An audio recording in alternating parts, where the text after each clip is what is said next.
What is the cross a symbol of? Many would say Christianity, yet that is far later, an infusion of the occult into the Bible by the Catholic Church. Oops, wait, what? Well, if one wears a cross around their neck, they are, well, not representing Messiah. It's not his symbol. Exactly. He has no symbols. The Bible doesn't have it. That is not a Bible practice. It is the occult, which relies very heavily on their magic talismans and symbols.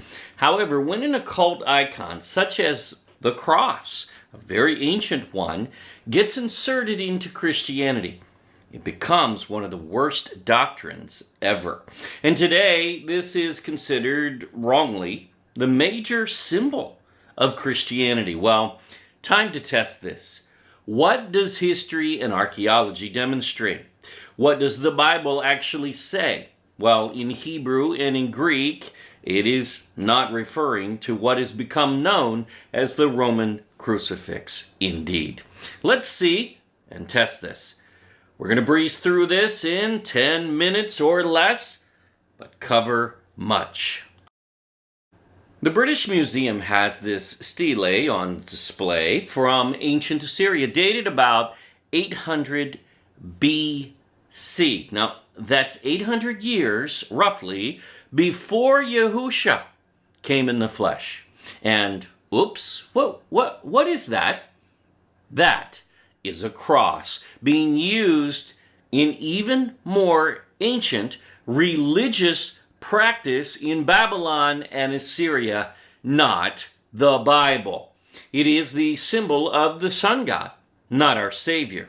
Numerous such have been found, dating to before 1000 BC even, and again, far more ancient in practice, as this is really the Sumerian worship system, one of the older on all of Earth. Should we be wearing and displaying this occult symbol? Even further back, we have the Egyptian Ankh, found in archaeology, dated to before 2000 BC. Wow. That's a cross, but look at the hieroglyph to the left, because some would say, oh, but there's a circle at the top. Yeah, right. Now put Yahushua on the cross, and yeah, you got the same representation. Oops. That is a cross there in the bottom left, definitively. Boom. Now, many scholars know this. It's not news, really, but they ignore it, especially in the church, and most pastors ignore it. Many of them know better. Here's Bible Study Tools admitting this is an occult practice, not of biblical origin. So wait, why is this a centerpiece in most of our churches today then? Why are we coaxed in witchcraft into wearing the symbol of the sun god on our necks? Ouch.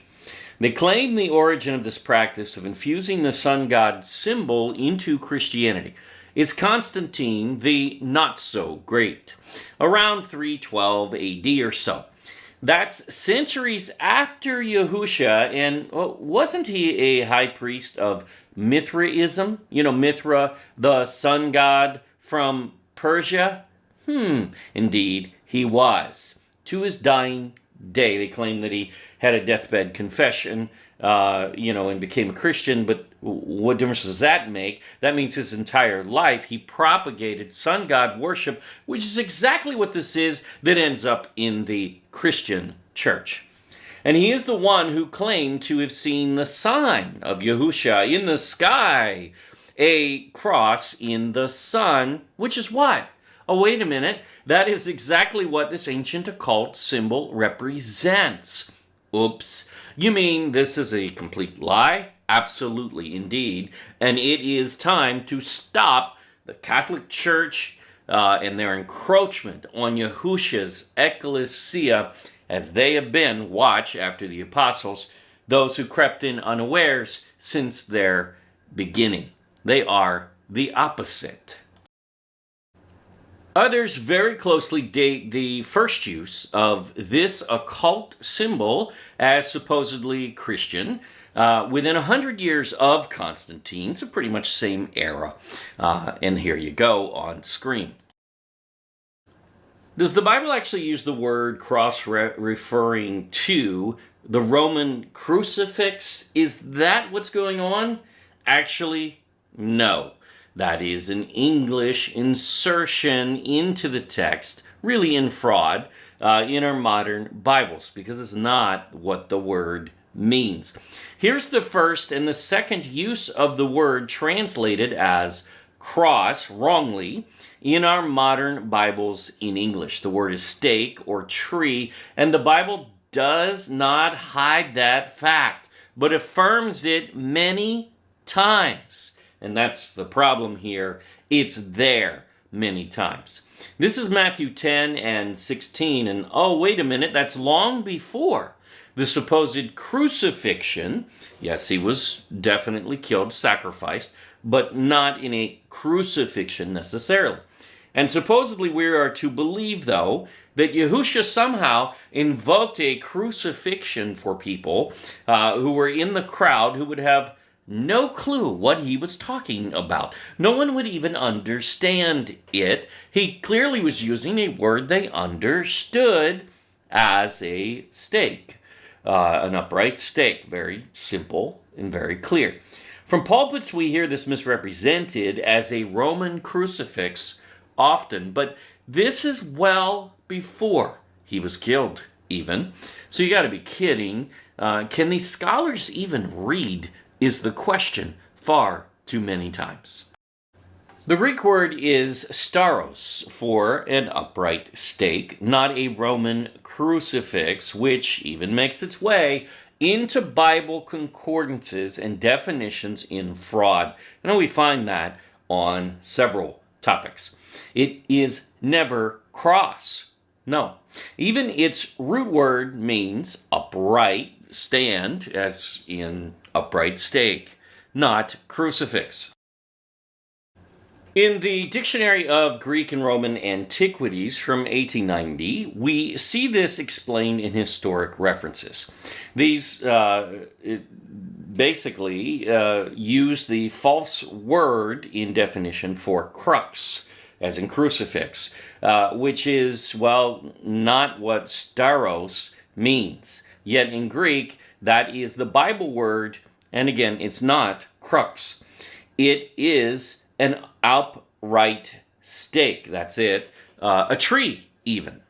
But it's not a Roman crucifix. It's not the reference. It's not what the word means. It's far more ancient as well, and we'll go back to the ancient times for the Bible, and nope, no mixing the occult in the word.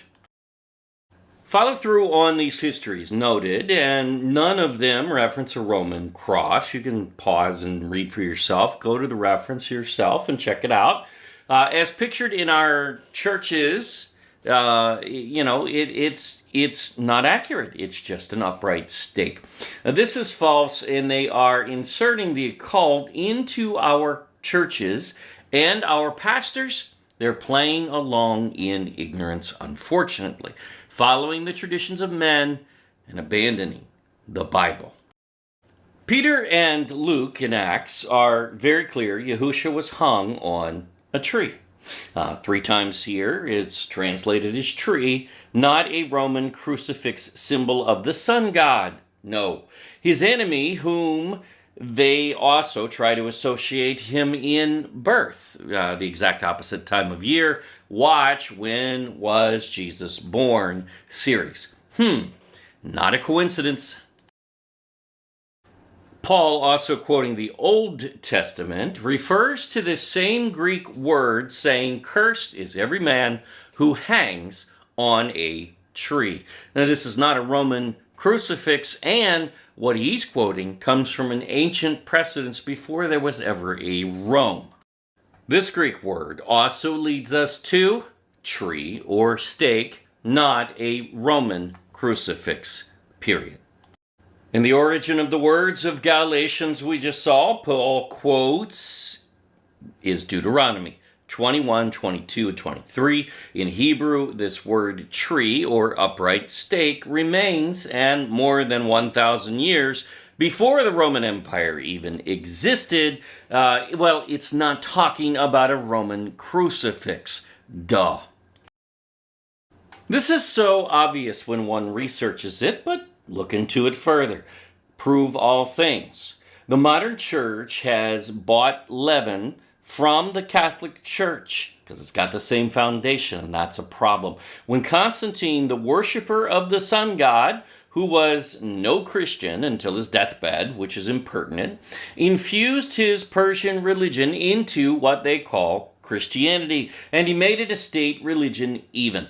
This is entirely contrived and a clear attempt to instill the occult into our churches, where they even display this ancient occult symbol very prominently, never even used by the early ecclesias nor the Bible at all.